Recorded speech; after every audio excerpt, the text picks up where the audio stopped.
2-3 वक्ते घ्यायला हरकत नव्हती.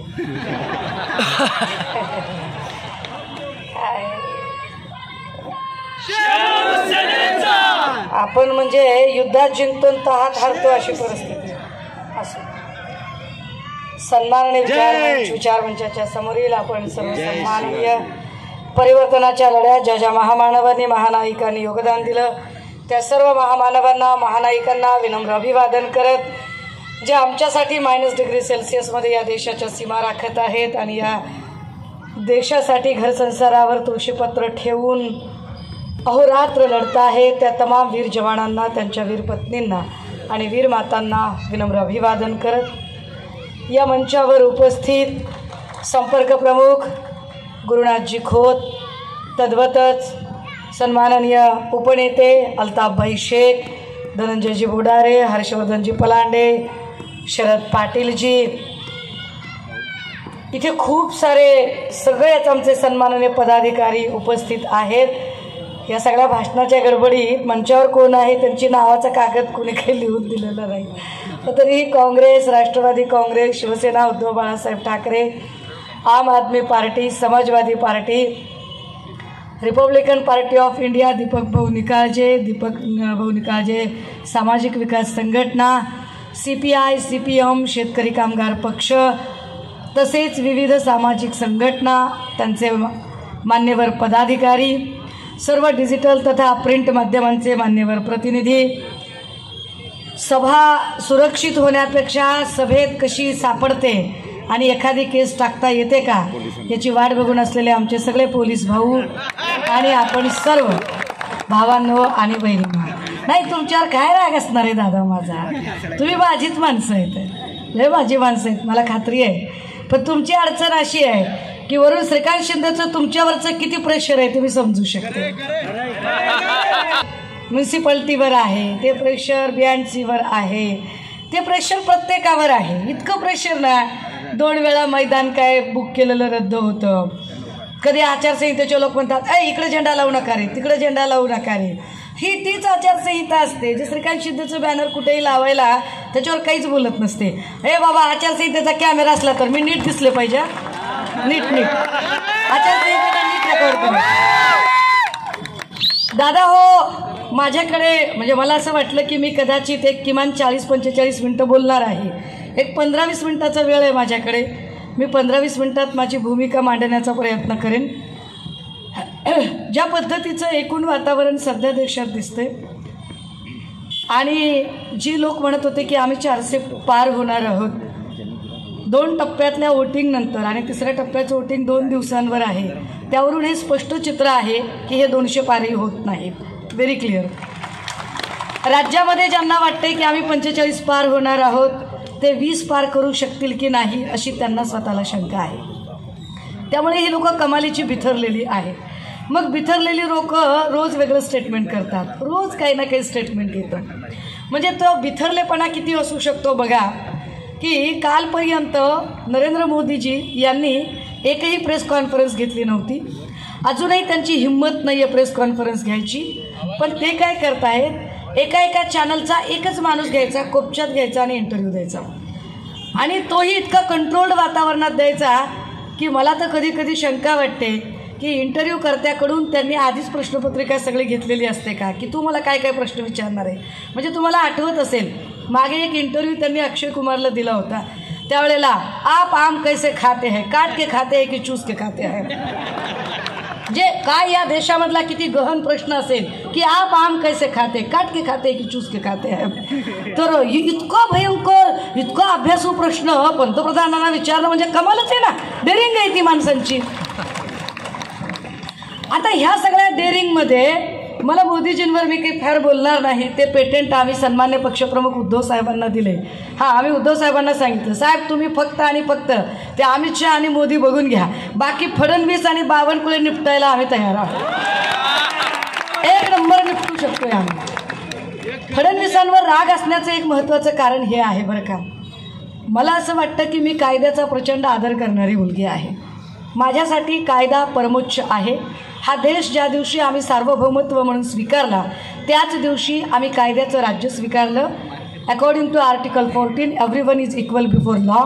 कायद्यासमोर सगळे सारखे आहेत आणि कायदा सगळ्यात सर्वश्रेष्ठ आहे. परंतु देवेंद्रजींच्या काळामध्ये या कायदा सुव्यवस्थेचे जे 3-13-9-18 झालेले आहेत तेवढे कुणाच्याही काळात झाले नाही. देवेंद्रजींच्या काळामध्ये जेवढा गृह खात्याचा अपमान झाला तेवढा अपमान कुणाच्याही काळात झाला नाही. म्हणजे मी वारंवार सांगते की एकीकडे नितेश राणेसारखा एखादा माणूस, म्हणजे बघा इथे मगाशी कोणीतरी बोललो होतं, सामाजिक चळवळीतले एक गृहस्थ बोलत होते, आपण सगळी लोक शेतकरी संघटनेची असतील, शेतकरी कामगार पक्षाची असतील, CPIची असतील, CPMची असतील, रिपब्लिकन पार्टी ऑफ इंडियाची असतील, चळवळीतली सगळी माणसं, ही माणसं वेगवेगळे मोर्चे काढतात, आंदोलनं करतात. ते जेव्हा जेव्हा मोर्चे काढतात ना त्या डिपार्टमेंटचे लोक, त्यांच्याकडे एक ब्रह्मास्त्र मिळाले कलम 353चं. लगेच सरकारी कामकाजात अडथळा आणला, टाक 353, लगेच त्याला कंडम करून टाकायचं. पोलीस तर एवढ्या चटकन 353 टाकतात. म्हणजे हा मला एवढा अनुभव आहे ना की मी एकदा गेलं तर मला एक PI म्हटला, फार बोलताय का, करून टाक रे म्हटला 353. अरे मी काय बोलले राजा तुला, तू लगेच माझ्यावर 353 टाकायचं. तर 353 होते कधी, जेव्हा प्रशासकीय कामकाजात अडथळा येतो किंवा प्रशासकीय कामकाज तुम्ही जाणीवपूर्वक तुमच्या बलशक्तीने, तुमच्या ताकदीने प्रभावित करण्याचा प्रयत्न करता आणि त्यामुळे एखाद्याला न्याय देण्यात अडचण येते, तेव्हा 353 नक्की पडू शकते. अशी 353 खरंच न्यायाने टाकली जाते का, याचं एकच उदाहरण सांगते. नितेश राणे एकदा असं म्हणाले की काय करायचं ते करून टाका रे, काय करायचं ते करा म्हटले. अजिबात काही मागं पुढं बघायचं नाही, काय कोणाला घाबरायचं नाही. आपला बाप सागर बंगल्यावर बसला. ह्यांचा पत्ता नारायण भाऊंचा पत्ता आहे कणकवलीचा आणि नितेश राणे सांगतोय की आपला बाप सागर बंगल्यावर बसलाय. असं मला त्याच्यात पण खोलात जायचं नाही. त्याच्यानंतर मग पुन्हा पोलीस जरा कॅमेरे घेऊन उभे राहायला लागले. वर्बायटरी लिस्टमध्ये नाव आलं असेल नाही की नाही, तुमच्याकडे एक वर्बायटरी लिस्ट, रंग सावळा, सशक्त बांधा, मध्यम उंची, केस कुरळे, पोशाख साडी, भाषा मराठी, सदरील वर्णनाची व्यक्ती आपल्या हद्दीत आल्यास तिचे भाषण ध्वनिचित्रमुद्रित करावे, ती व्यवस्था नसेल तर ध्वनिमुद्रित करावे, तीही व्यवस्था नसेल तर टंकलिखित करावे, काही करावं पण भाषण रेकॉर्ड करावं.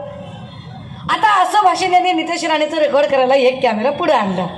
जसाही पोलिसांनी कॅमेरा आणला, पुढे एकदा नितेश राणे म्हटलं, काय माझा व्हिडिओ रेकॉर्ड करता म्हणे, काय व्हिडिओ रेकॉर्ड करायचं ते करा, काय कराल, फार फार तर तुम्ही हा व्हिडिओ रेकॉर्ड कराल आणि तुमच्या बायकोला नेऊन दाखवाल. हा कोणता चिकना बांधतरणा, हा कोण असा की ह्याचा व्हिडिओ काढून बायकोला नेऊन दाखवा पोलिसांनी. आत्ता सुरू झालं म्हणता संपते काय, म्हणजे काय विषय आहे. बघा, एका अर्थाने नितेश राणेचं हे स्टेटमेंट पोलिसांवर प्रभाव आणणारं आहे. एका अर्थाने हे स्टेटमेंट हे पोलिसांना आपल्या कामापासून परावृत्त करणे, त्यांच्यावर दडपण आणणारं आहे. खरं तर यासाठी पोलिसांनी त्याच्यावरती 353 दाखल करणं अपेक्षित होतं. पण संबंध महाराष्ट्रात आणि त्या दिवशी ड्युटीवर असणाऱ्या एकाही पोलीस अधिकाऱ्याने ही हिंमत केली नाही की त्याच्यावर 353 दाखल करावी. नाही केली कोणी हिंमत. हाईट अशी की जो ज्या खात्याचा मंत्री असतो त्याने आपल्या खात्याच्या कर्मचाऱ्यांना आपली, म्हणजे तो पालक असतो त्या खात्याचा. गृह खातं हे देवेंद्रजींकडे आहे. देवेंद्रजींनी पालक म्हणून जर माझ्या खात्याच्या कर्मचाऱ्यांना, पोलीस कर्मचाऱ्यांचा अवमान होत असेल तर मी याचा बदला घेतला पाहिजे, मी याच्यासाठी याला दंडित केलं पाहिजे असं म्हणत नितेश राणेवरती तक्रार दाखल करायला हवी होती. पण देवेंद्रजींनी सुद्धा तक्रार दाखल केली नाही. 4 दिवसापूर्वी एक व्हिडिओ व्हायरल होतोय केतन तिरोडकर नावाच्या माणसाचा. गेले 8 ते 9 महिने मी ड्रग्जच्या विरोधात भांडते दादा हो. गेले 8 ते 9 महिन्यांपासून मी ड्रग्जच्या विरोधातले इतके पुरावे पोलीस स्टेशनला सादर केले. इतक्या पोलीस ऑफिसर असतील, एक्साईजची लोक असतील, मंत्रिमंडळातले मंत्री असतील, आमदार असतील, त्यांचे चेले चपाटे असतील, पुराव्यासकट सगळे रेकॉर्ड दिले. पण अजूनही ड्रग्जवरती कसली कारवाई होत. केतन तिरोडकर स्पष्टपणे सांगतोय की mister Devendra Fadnavis, either support me और अरेस्ट मी, मला सपोर्ट करा किंवा मला अटक करा. पण देवेंद्रजी त्यावर चकार शब्द बोलत नाहीत. आपल्याला हे सरकार का बदलायचे त्याची कारणं नीट समजून घ्या. कुठंतरी एक फक्त खासदार निवडून द्यायचा एवढ्यापुरती निवडणूक सीमित ठेवू नका. इतका छोटा हेतू नाही आपला. आपला हेतू काय आहे? या देशातली, या राज्यातली कायदा सुव्यवस्था टिकली पाहिजे, या देशात, या राज्यात कायद्याचा, पोलिसांचा धाक असला पाहिजे. देवेंद्रजी सत्तेत आल्यापासून कुठलाही कायद्याचा आणि सत्तेचा धाक राहिलेला नाहीये. अरे कधी काळी लोक निर्जन ठिकाणी अंधारात इकडे तिकडे गुन्हे करायचे. आता परिस्थिती अशी आहे की पोलिसांचा धाक न राहिल्यामुळे आणि पोलिसांच्या पक्षपाती वागण्यामुळे हे फार स्पष्टपणे मांडलं पाहिजे. कारण मर्जी संपादन करण्यासाठी, सत्ताधाऱ्यांची मर्जी खपा होऊ नये म्हणून प्रचंड प्रेशर खाली काम करणारे पोलीस निर्णय घेऊ शकत नाहीत. त्याचा परिणाम काय होतोय? निर्जन ठिकाणी सोडा, लोक फेसबुक लाईव्ह करून एकमेकांचा मर्डर करायला लागले. डायरेक्ट पोलीस स्टेशनमध्ये गोळ्या झाडण्यापर्यंत जर लोकांची मजल जात असेल तर काय अवस्था आहे कायदे आणि सुव्यवस्थेची? म्हणून कल्याणकरांनी निर्णय घेण्याची गरज आहे. निर्णय का घ्यायचा आहे? इथं कायदे सुव्यवस्था टिकवणं गरजेचं आहे. मगाशी पाण्यावरती फार बोललं गेलं. खरं तर पाणी प्रश्न पेटला आहे. मशाल पेटती ठेवण्यासाठी आता पाणी प्रश्न एवढा पेटलेला आहे आणि हा पाणी प्रश्न सोडवला जात नाही. जेवढी काही म्हणून कंत्राटं असतात, मला वाटतं कुठे ABPने एकदा तोंडी परीक्षेसाठी बोलावलं. आवडता भाचा कोणता? म्हटलं बा माझा आवडता भाचा श्रीकांत आहे.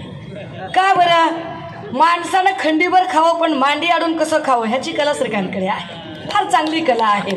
म्हणजे कंत्राट सगळी माझ्याकडे, ठेकेदार माझ्याकडे, एजन्स्या माझ्याकडे, चुनापुडीपासून ते मिनरल वॉटरपर्यंत आणि डीप फ्रीजपासून ते अगदी बल्बपर्यंत सगळ्या प्रकारच्या एजन्स्या ह्या माझ्याचकडे असल्या पाहिजेत. एजन्स्यांच्यासाठी सगळ्या कंत्राटदारांचं क्लबिंग मीच केलं पाहिजे. मीच सगळ्या अधिकाऱ्यांना धंद्याला लावलं पाहिजे. सगळे अधिकारी मी माझ्याच अधीन ठेवले पाहिजेत. सगळ्या खात्याच्या अधिकाऱ्यांना मी रुबाबात सांगितलं पाहिजे.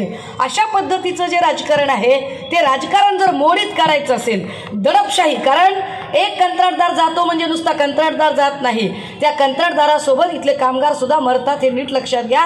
इथल्या कंत्राटदारांची तर उपासमार केलीच केली, पण त्यांच्याजवळ काम करणाऱ्या तमाम कामगारांची उपासमार श्रीकांत शिंदेमुळे झाली. हे नीट समजून घ्या.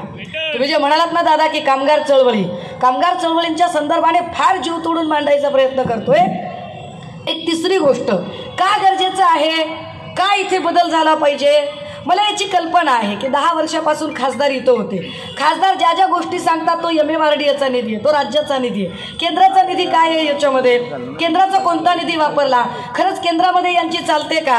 जे देवेंद्र फडणवीस आणि अमित शहा किंवा मोदीजी यांना भरीवर घालतात आणि सांगतात की असली आणि नकली शिवसेनेतला फरक, हे खरंच असली शिवसेनेचे पाईक आहेत का? श्रीकांत शिंदेचे वडील हे शिवसेना प्रमुख होऊ शकतात का? अहो शिवसेना प्रमुख कोण असतो? शिवसेना प्रमुखाचा एक दरारा, एक रुबाब होता आहे. कसा दरारा आणि कसा रुबाब की लक्षात घ्या, जेव्हा अटल बिहारीजी होते किंवा अडवाणीजी होते, अगदी गडकरी मुंडे साहेब होते, बाळासाहेब असतानाही, वंदनीय बाळासाहेबांच्याही काळामध्ये जागा वाटपाची चर्चा करायची असेल तर दिल्लीतनं लोक तिथून इकडे येत होती आणि मातोश्रीचे उंबरे झिजवत होती. वंदनीय बाळासाहेबांच्या नंतर उद्धव साहेबांनी पक्ष हातात घेतला, पक्षाचा धुरा सांभाळली. पक्षाची धुरा त्यांनी सांभाळल्याच्या नंतर आत्ता सुद्धा, म्हणजे अगदी मागच्या काळात अमित शहा असतील किंवा नरेंद्र मोदी असतील, हे मातोश्रीचे उंबरे झिजवत होते. फरक काय नीट समजून घ्या.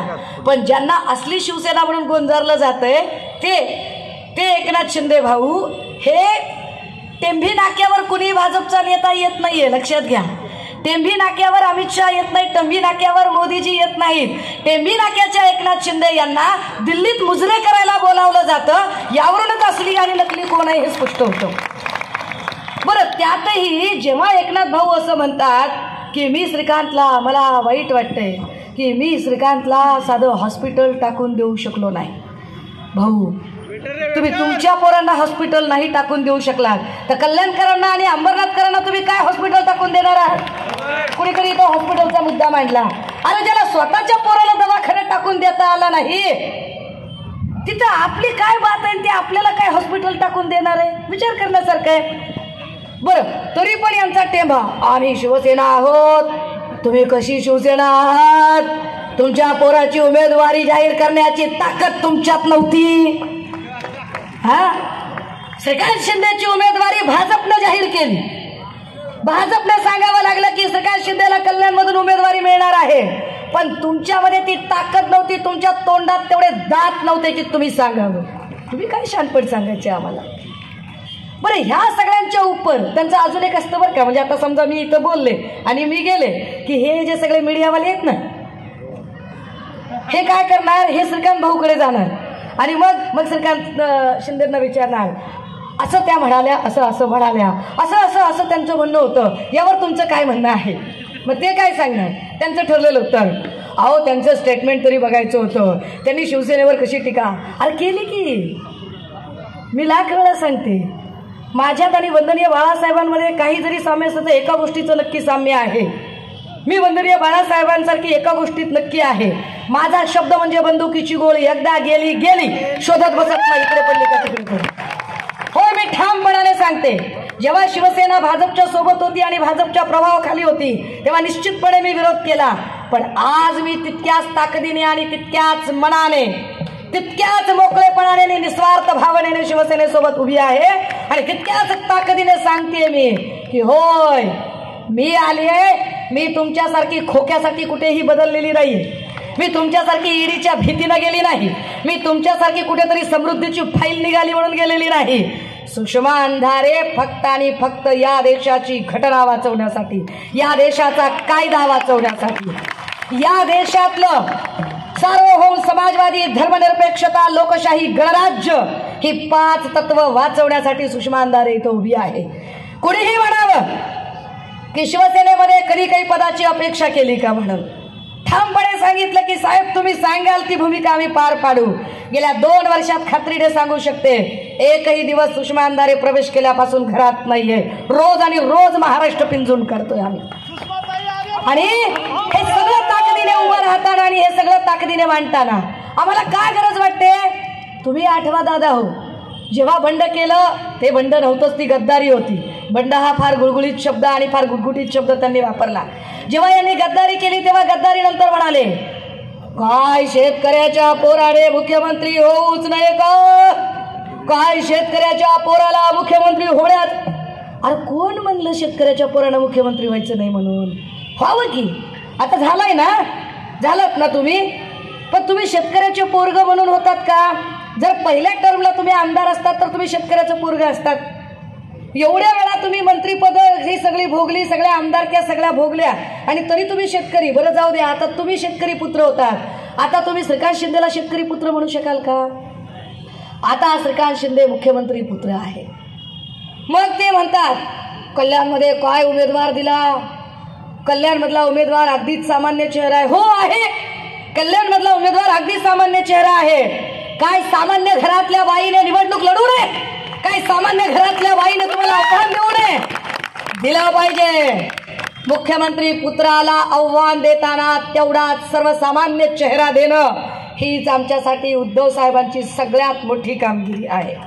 कारण शिवसेना एकमेव असा पक्ष आहे ज्याने लोकशाहीचा आणि सत्तेचा अर्थ अगदी सामान्य लोकांपर्यंत पोहोचवला. का गरजेची आहे ही निवडणूक, कशासाठी गरजेची आहे.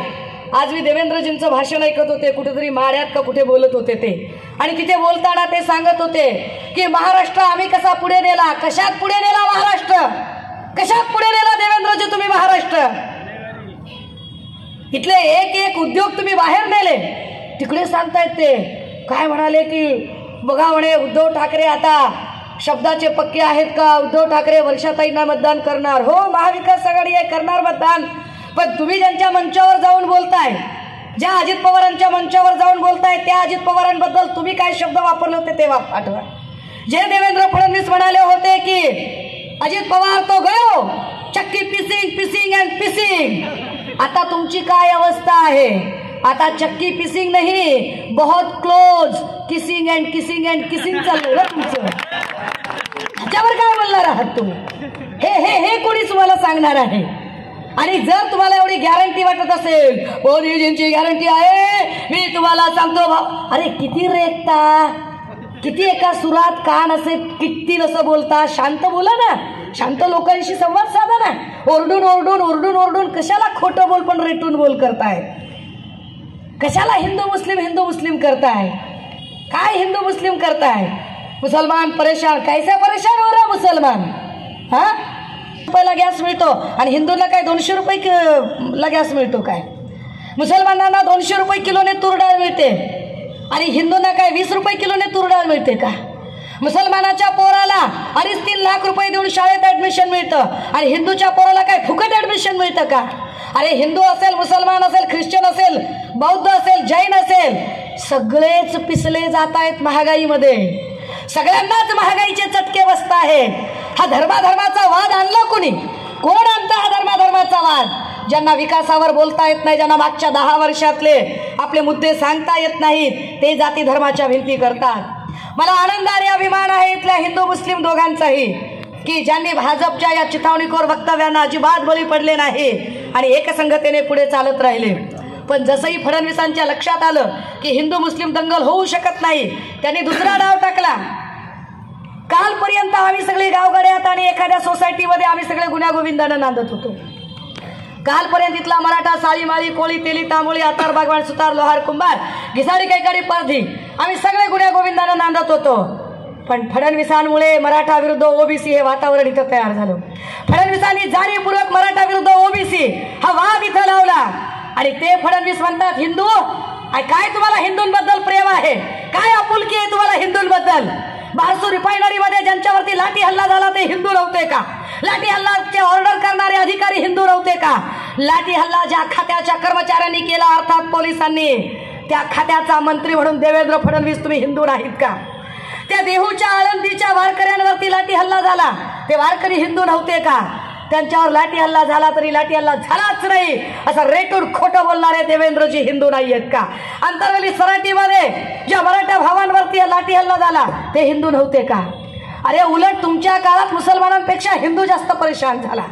उलट तुम्ही लोकांना तुकडे तुकडे म्हणता, खरे तुकडे तुकडे गँग तर भाजपवाले आहेत. खरे तुकडे तुकडे गँग आणि खरं जाती आणि भिंती आणि जाती आणि धर्मांचं कंपार्टमेंटचं राजकारण इथं जर कोणी उभं केलं असेल तर ते राजकारण देवेंद्रजी आणि भाजपाने केलं. फुटीरतावादाचं राजकारण हे देवेंद्र फडणवीसांनी केलं. फुटीरतावादाचं राजकारण करताना ते आम्हाला शहाणपण शिकवतात. अरे कालपर्यंत ज्या रवींद्र वायकरांना अटक करण्याची भाषा करत होता, कालपर्यंत ज्या यामिनी जाधवांच्या घरी एवढी रोकड सापडली तेवढी रोकड सापडली म्हणत होता, त्याच यामिनी जाधव, तेच रवींद्र वायकर, तेच सगळे, तेच प्रताप सरनाईक, ज्यांच्यावर म्हणून तुम्ही आरोप केले ते सगळेच जण तुम्ही मांडीवर घेऊन बसलात. कुठली मोदीची गॅरंटी? मोदीला गॅरंटी असते तर एवढे पक्ष फोडले नसते. गॅरंटी नव्हती म्हणून तुम्हाला शिंदेच्या सोबत 40 फोडावे लागले, तरीही गॅरंटी मिळाली नाही. मग तुम्हाला राष्ट्रवादी फोडावी लागली, तरीही गॅरंटी मिळाली नाही. म्हणून तुम्हाला अशोकाच्या झाडाला कमळाचं फुल करावं लागलं, तरीही गॅरंटी मिळाली नाही. म्हणून तुम्ही बंद पडलेलं इंजिन आपल्या यार्डात आणून लावलं. तुम्ही शहाणपण सांगता काय? कुठलं शहाणपण सांगताय तुम्ही? आणि तुम्हाला असं वाटतं की तुम्ही काहीही बोलाल, मियां मुंह में जुबान हम भी रखते हैं. त्यामुळे देवेंद्रजींनी हे लक्षात ठेवायचं कि जिनके घर शीशे के होते हैं वो लाइट चलाकर कपड़े नहीं बदला करते. फिर क्या होता है? ऐसा किया तो मुलुंड वाले के जैसे एचडी सीढ़ियां निकले ना, वैसे सीढ़ियां निकलते हैं. एक आक्रस्ताळी बाई कुणीतरी उठते आणि शानपण 3 पाच असो. या आक्रस्ताळ्या बायकांबद्दलही बोला वाटत नाही. याला सुप्रिया सुळेंची पर्स बाळगू बाळगू मोठ्या झालेल्या या बाया, काय बोलायचं यांच्यावर? आणि यांनी आम्हाला शानपण सांगायचं तुमच्या जाहिरातीत असं आहे. मुळात तू कशाला बघायला गेलतीस? हा, तू कशाला बघायला गेलतीस तिकडे? तुम्ही आम्हाला शानपण सांगायचं? अरे या देशातल्या महागाईवर बोला ना. काय या देशात महागाई झाली आहे त्याच्यावरती बोला. तुम्हाला जर वाटतंय की 80 करोड जनतेला राशन दिल्यामुळे तुम्ही महागुरु होताय तर चूक. फुली, एकदम फुली. अरे 80 कोटी लोकांना रेशनिंगच्या रांगेत उभं करणं म्हणजे विश्वगुरु नसतं. 80 कोटी लोकांना एम्प्लॉयमेंट मिळवून देणं म्हणजे विश्वगुरूचं काम असतं. ते तुम्ही करू शकताय का ते बोला. त्यावरती तुम्ही काय बोलणार आहात ते सांगा. किती किती किती खोटं बोलाल, किती खाली पातळीला उतराल. 2 टप्प्यातलं फक्त वोटिंग झालं दादा हो.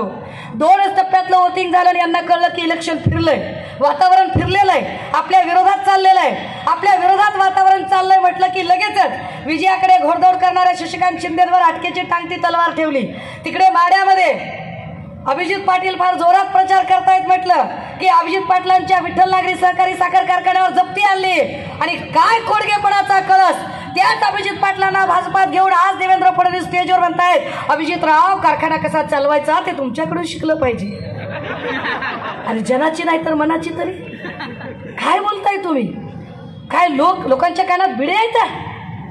ह्याच्या आक्रस्ताळ्या बायका बोलतात त्या बायकांना कळत नाहीये. इथून एक महिला उभी राहिली आहे. काय महिलांचे प्रश्न, महिला असुरक्षेबद्दल किती संवेदनशील आहे हे सरकार. म्हणजे आम्हाला शहाणपणी शिकवणाऱ्यांना कळत नाहीये की बिल्किस बानोच्या बलात्कारांना मिठाया भरवणारी हीच भाजपा, हाथरस उन्नाव कठवामध्ये गप्प बसणारी हीच भाजपा, कुलदीप सेंगर सारख्या बलात्काराच्या समर्थनात मोर्चे काढणारी हीच भाजपा. ॲथलेटिक्स आणि ऑलिम्पिकच्या आमच्या पोरींनी ज्या ब्रिजभूषण सिंग वरती लैंगिक शोषणाचे आरोप केले त्याच ब्रिजभूषण सिंगच्या पोराला जर हे तिकीट देत असतील तर हे कसले बेटी बचाव वाले, हे तर बेटी भगाव वाले लोक आहेत. यांना काय लेकी बाळींची सुरक्षा कळलेली आहे. एक प्रज्वल रेवन्ना, तो प्रज्वल रेवन्नाचे 3000पेक्षा अधिक सेक्स व्हिडिओ व्हायरल होतात आणि यावर यांच्या आक्रस्ताळ्या बायका चकार शब्द काढत नाही. 3000पेक्षा जास्त सेक्स व्हिडिओ ज्याचे व्हायरल झाले, ज्याने 3000 बायकांचं लैंगिक शोषण केलं. आपल्या घरात कामाला असणाऱ्या वयोवृद्ध आपल्या आईच्या समान असणाऱ्या बाईचं ज्याने शोषण केलं, अशा प्रज्वल रेवन्नाचा प्रचार मोदीजी जाऊन करतात. ये मोदी की गॅरंटी आहे.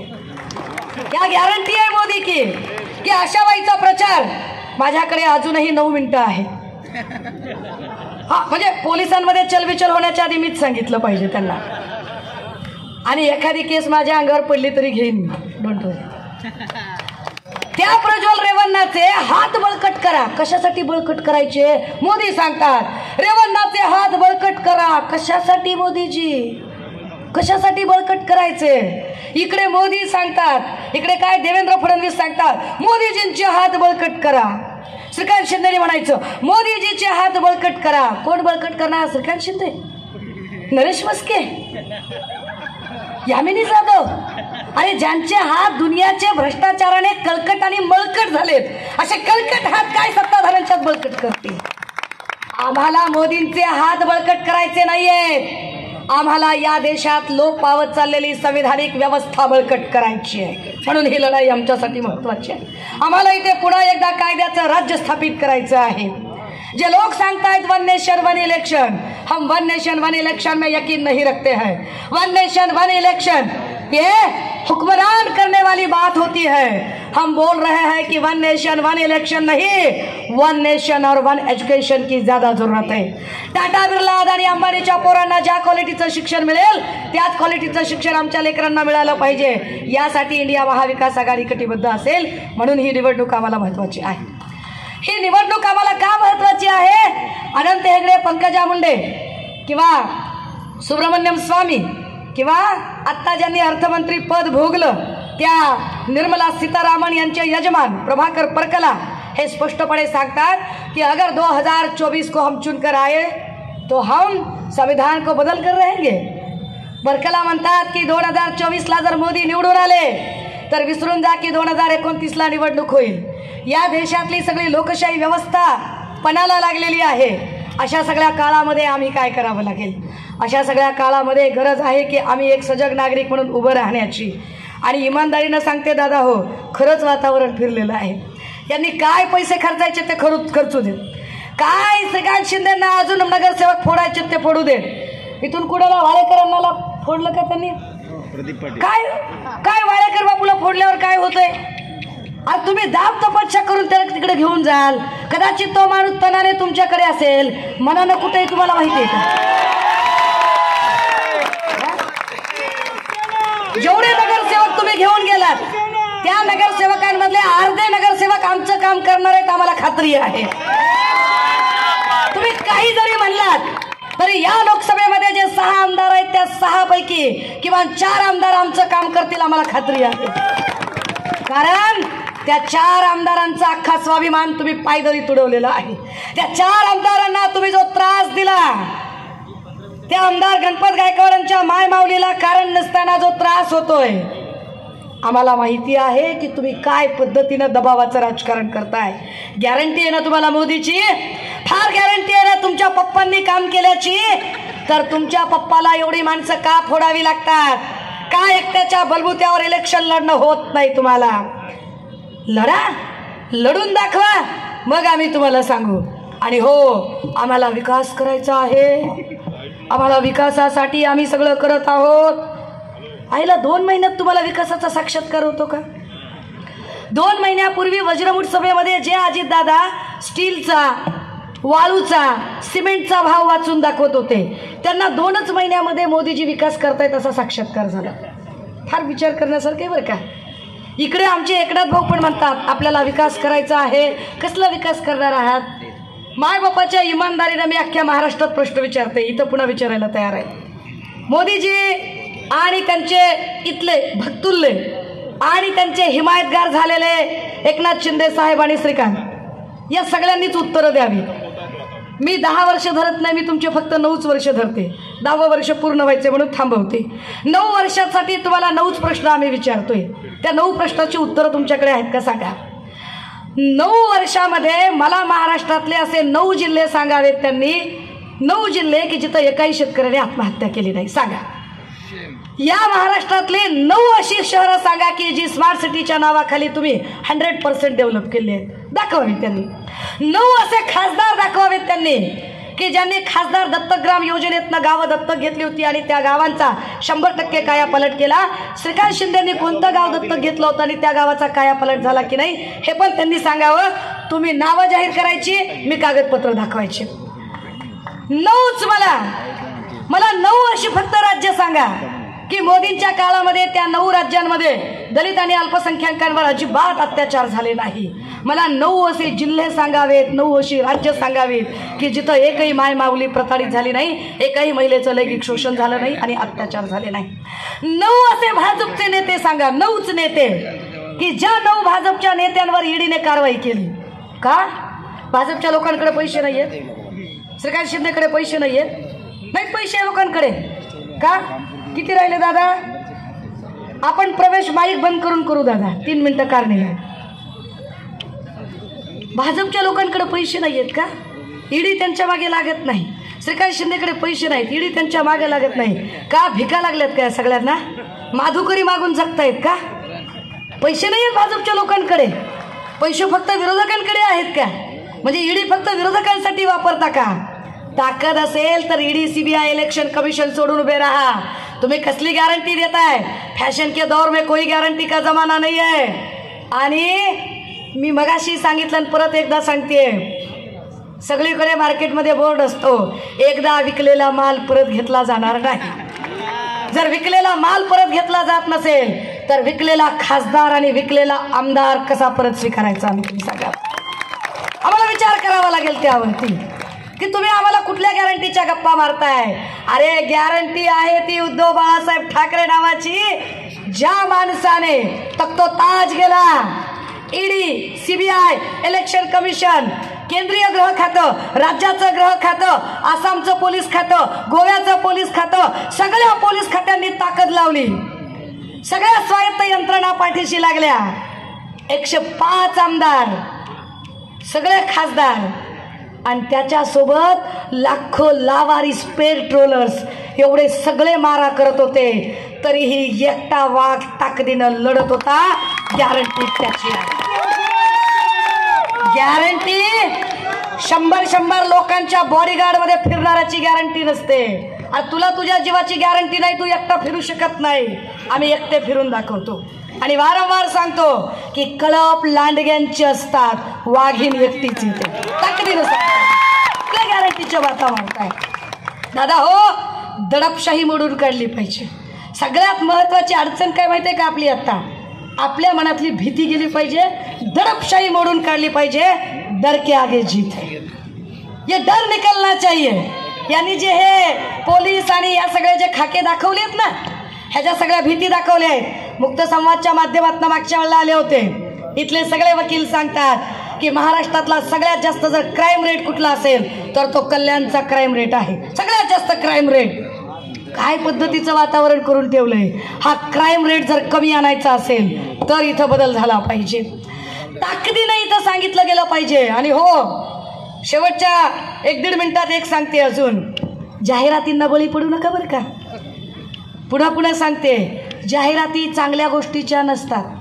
तुम्ही नेटफ्लिक्स आणि ॲमेझॉन जेव्हा स्क्रोल करता ना, त्यावर तुम्हाला चांगलं पुस्तक वाचायची जाहिरात येत नाही, चांगल्या एखाद्या प्रॉडक्टची जाहिरात येत नाही, दुधा तुपाची, दह्याची, बदामाची, जे तब्येतीला चांगले आहेत त्याची जाहिरात येत नाही. जाहिरात कशाची येते? जंगली रवी पे आओ ना महाराज. जाहिरात कशाची असते? बोलो जुबा केसरी. जाहिरात कशाची असते? खूब जमेगा रंग जब मिल बैठेंगे 3 यार, आप मैं और बैक पाइपर. जाहिरात वाईट गोष्टींची असते दादा हो. मोदीजी वाईट विचारांचे आहेत, देवेंद्र फडणवीस वाईट विचारांचे आहेत. त्यांचा विचार जातीवादी आहे, त्यांचा विचार धर्मांध आहे, त्यांचा विचार जात आणि धर्मांमध्ये भिंती निर्माण करणारा आहे, त्यांचा विचार जातीमध्ये धर्मामध्ये विष पेरणारा आहे. आणि विषारी विचार असणारे लोक जाहिरातींचा मारा करतात. आम्हाला जाहिरात करायची गरज नाही. आम्ही एवढंच सांगू शकतो की पश्चिम बंगालमध्ये ममता बॅनर्जी तट देऊन लढत आहेत. तेजस्वी यादवाने शड्डू ठोकलेला आहे. इकडे केरळमध्ये ह्याला कुणीच घुसू देत नाही मध्ये. तमिळनाडूमध्ये हे 0 आहेत. आंध्र कर्नाटकचं चित्र तुमच्या समोर आहे. आणि महाराष्ट्रातलं सगळं वातावरण फिरलंय. पंजाब आणि वरच्या भागामध्ये ज्या शेतकऱ्यांच्या आंदोलनाच्या मार्गात यांनी काटे पेरले, खिळे ठोकले, तेही लोक यांच्या सोबत नाही आहेत. त्यामुळे घाबरायचं काही कारण नाही.